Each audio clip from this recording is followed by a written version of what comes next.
What made John Morgan's fortune? The legendary Wall Street speculator. The future American investor legend was born into a wealthy family. His father was Junius Morgan, owner of the banking house G.S. Morgan & Co. Economic talents awoke in him at the age of 12.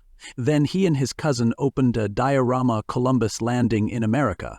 In this project, the kid took up bookkeeping, surprisingly, but such a complex work he carried out without mistakes at his young age.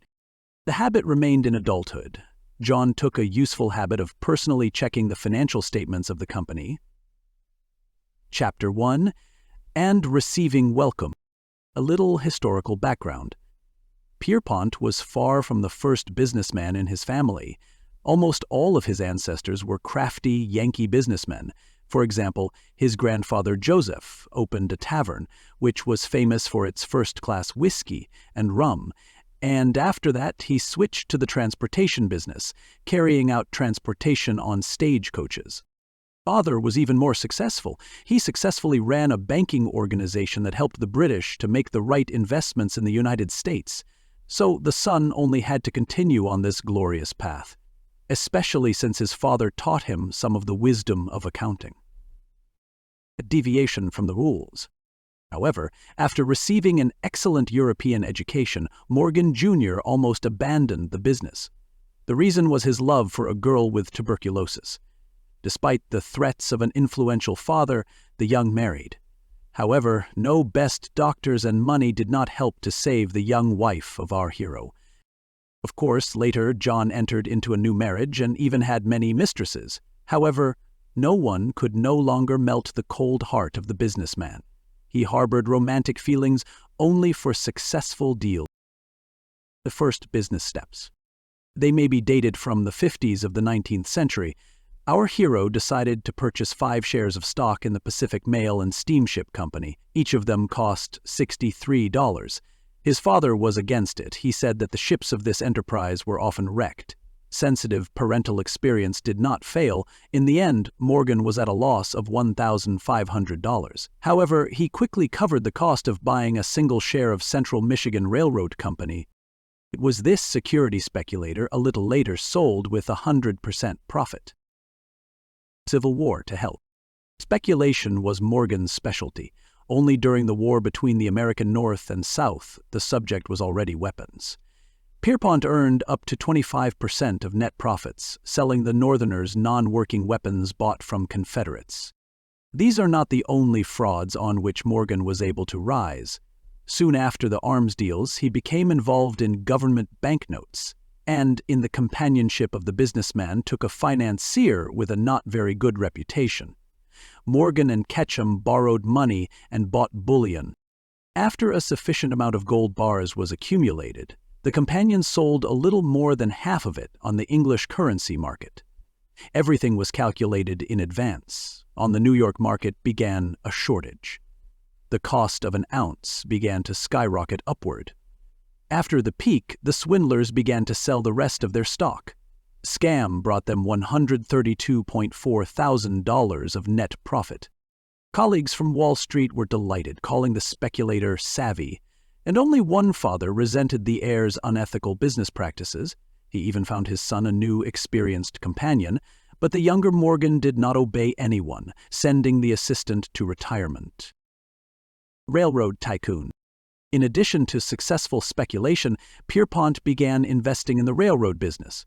He became a creditor of Kiro and Vincent's of Illinois and managed this railroad company when it was on the verge of bankruptcy a year later.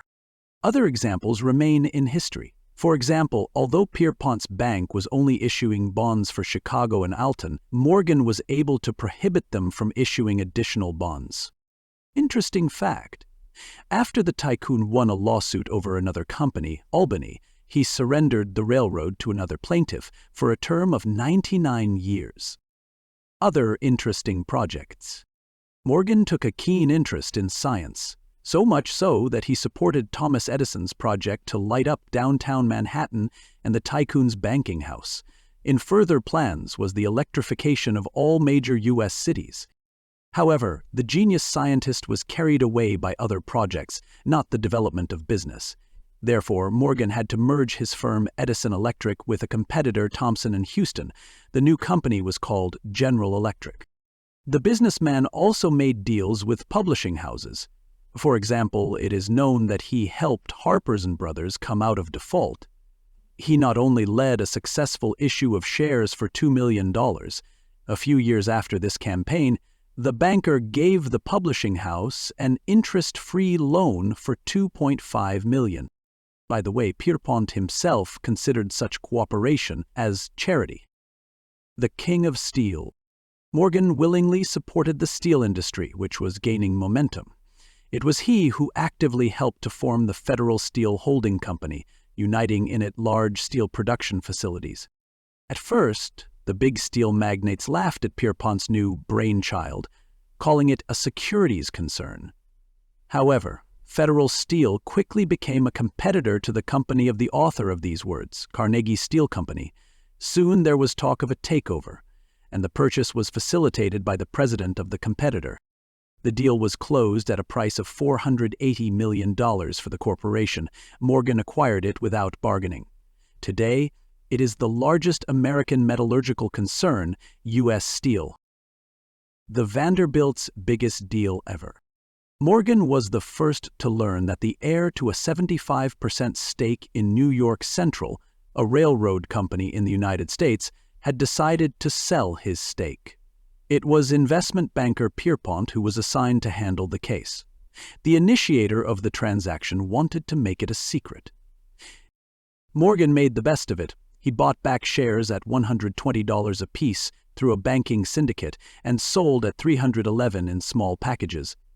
Soon, however, information about the sale of the Vanderbilts' business hit the market. This prevented Morgan from making a fabulous $1 million profit. Despite the small profit, the deal was called the largest of Pierpont's career. The greatest banker of his time died in his sleep at the age of 75.